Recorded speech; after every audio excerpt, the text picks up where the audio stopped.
has at last returned to England. My older brother Edward is now king. There is great celebration, but I will not rejoice, for I was deformed and ugly and have never found love.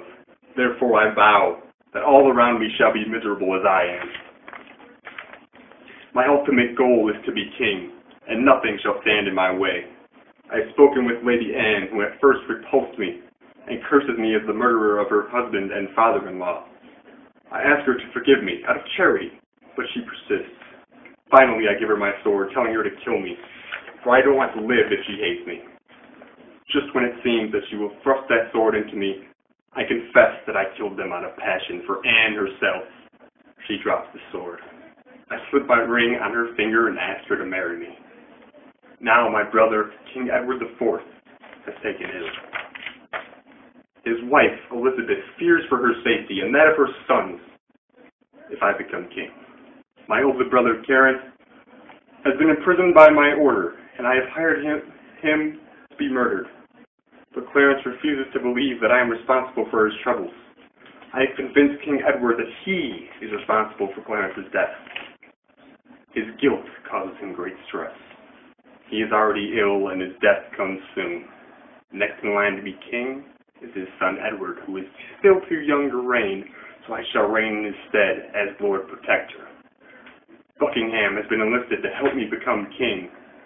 Hastings has been beheaded, along with other members of Elizabeth's family, those who would challenge my right to the throne.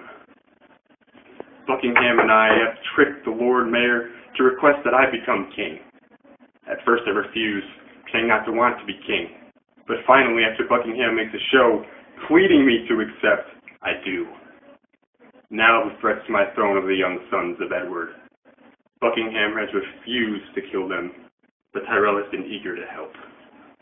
He has hired 2 men to smother the youths in their sleep.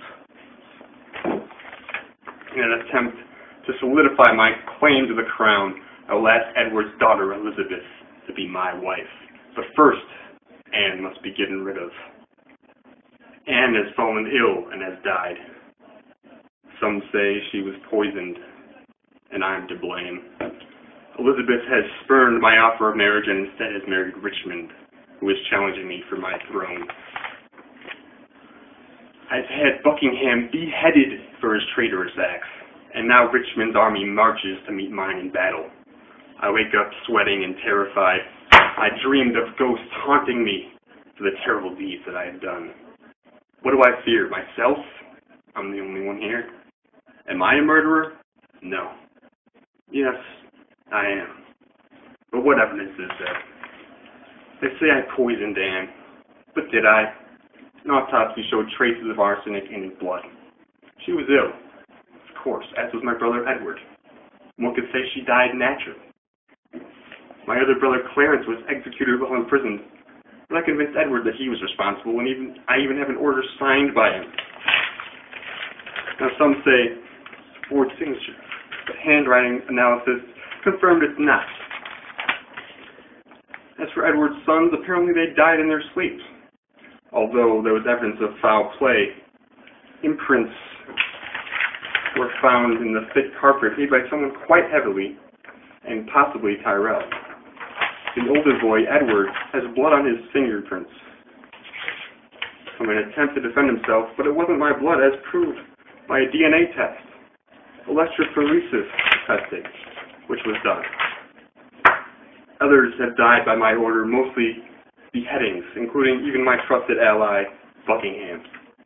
And here is the axe that was used. Fingerprint testing is done, and the thumbprint did not match the one from the crime scene. All in all, I did what I had to do in order to reach my goal, to be the King of England. In the end, it will be up to others to judge me, right or wrong. Some have called me a monster, but I'm just a human. I have suffered too. Loved not by others, alas, I have loved myself too much.